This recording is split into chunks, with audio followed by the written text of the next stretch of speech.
Population Ecology 6.2 Part 3. Emma and I here. She's my backup, my support. You might hear her snoring. Not, of course, because of my video. She won't be snoring because of that, but just because, you know, she's a dog. And that's what they do. All right. Well, let's start talking about Part 3. The notes begin with population limiting factors, and it begins, and just think of the term limiting factor, okay? This is something that's going to, some factor that's going to limit a population, okay? So, all of these, A through E, all of these can limit a population size, and you could even have more of these, more than one of these at a time. But these are the things that are going to limit a factor. So when we talked about that carrying capacity and what would limit it, so we switch from exponential growth to limited growth, to logistic growth. And so when we switch, it's because there's some sort of limiting factor. So resources is one of them. And as it says here, it can be food, water, space, especially if it's territory. And then, of course, once you have competition in there, because the resources become scarce, and we saw that happen in our Oh Dear game.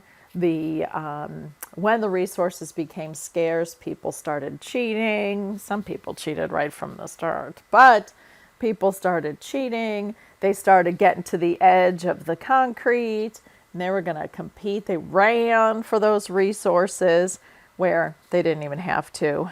And you can see here the competition rises as resource becomes scarce, and it drains energy away from reproduction. Okay, so if they're just fighting to survive, then you're not going to survive to reproduce at that point, because the energy is all being used just to sustain yourself. Another limiting factor is health conditions. So certainly that's going to dramatically impact, that was a tough one, impact a population. When you have overcrowding, you have disease that comes into play, other health conditions, anything that would come up that's going to limit that population. You can have predation by another species. So a predator come in, you can have intrinsic factors, things like aggression, stress, just like we have with us as humans. Do you think that quality of life goes down when you're stressed out? Well, think about it during midterms or finals, or those weeks that you have 5 tests or 4 tests, and it's a stressful week. Are you relaxed and like you would at other times? Nope, you're not. So it's impacting your life because of that stress level. And animals, the animal kingdom and the plants are the same way. And then, of course, if you reach carrying capacity for that particular environment. So those are going to limit a population size. Okay, so now let's get to our video here, our boom-bust cycles.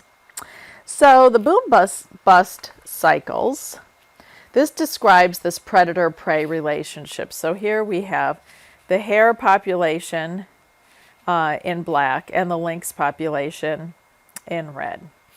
And just like the name suggests, there's a boom, then there's a bust, and a boom, and a bust, and a boom, and a bust.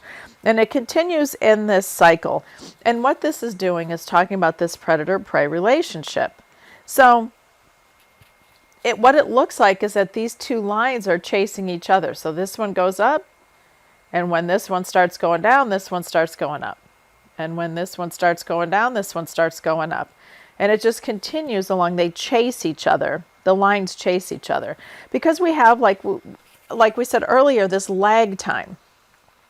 There's a lag. It's not suddenly this population of hare increases, and so instantly the lynx increases. No, you have the hare population increases, and so now there's plenty of food for the lynx, so now they're going to reproduce, but that doesn't happen instantly.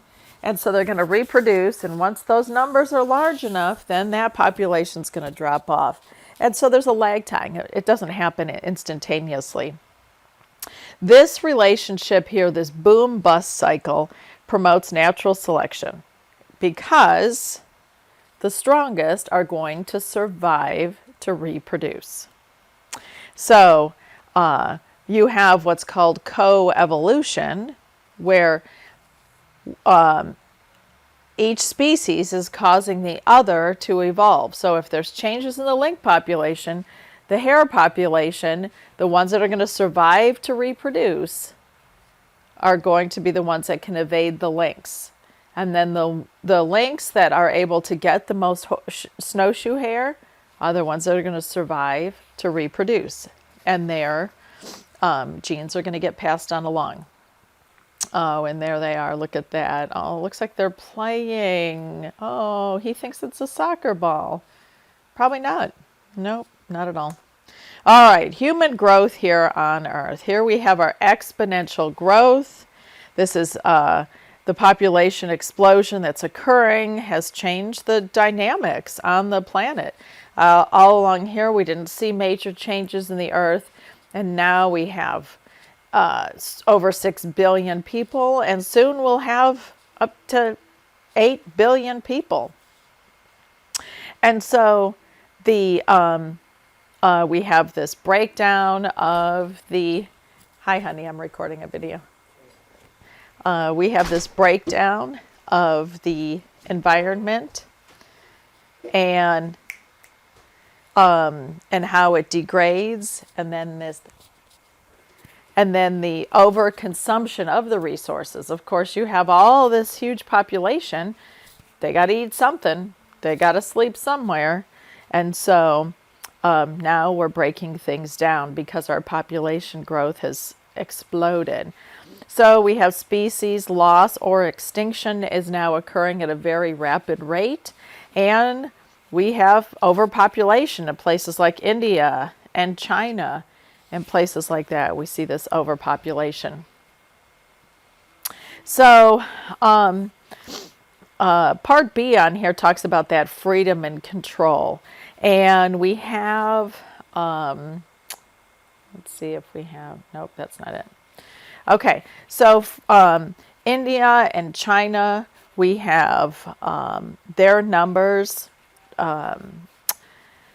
China has imposed these laws to control birth rates, and like we talked about, India hasn't imposed it yet, but is looking at those resource issues currently. Now, the U.S. is not near the size of China or India, but we use the most of all the world's resources, even though we don't have the most individuals in our country. So, obviously, this impacts China and India and the rest of the world. So the size of the United States, what we call the ecological footprint, is enormous. So we have China and India, the most populated, and you look at their ecological footprint. Notice here it says above the line is bad, below the line is good, and they're right on the line. So they're using resources, but they got a lot of people. Then you have the U.S. and Japan and all of these countries here, the more developed countries, and they're above the line. We're all using way too many resources. And then down here below, maybe we could learn something from Sweden, Canada, Australia, and New Zealand. So when we look at human growth, of course, you could see it, number one, the human species started as a hunter-gatherer society. They were called nomads. They moved around, and where the herds were good or the food was plentiful, they stayed, but they'd have to move around a lot. The energy mainly went toward following the food. And so they had to travel, and that could be put toward where now... So while they were out looking for food, they weren't reproducing. And so Once they no longer had to, they were too tired and for reproduction. Oh my, that was loud. Then we moved from nomads to agricultural. This is our agrarian society, and we had the invention of the plow, and we had now more food, and we didn't have to travel as much. So more time could be spent toward reproducing. So the population began to climb. So we had that population begin to climb. And ultimately that then leads to the formation of towns and villages, which takes us into our Industrial Revolution. And this helps cities because now everyone didn't have to produce their own food. So it could be grown and trucked into the city.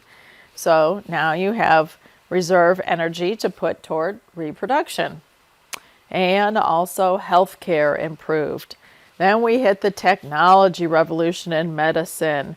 Now we have great health, well, better health, causing people to live longer, and babies, the survival of babies increases. Women are having we're having more children because families are more affluent, so they can afford to have more children and they can take care of them.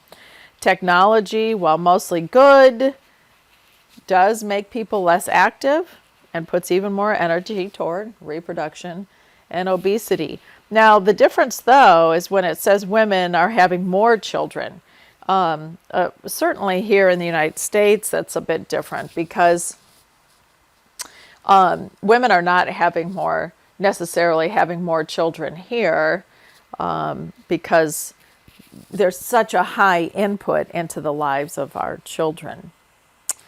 All right, and then ultimately this last part says the ecological footprint, a measurement that takes into the account the amount of water and land needed to produce all of the resources and the disposed waste as a result of the same product. How much trash is in the landfill.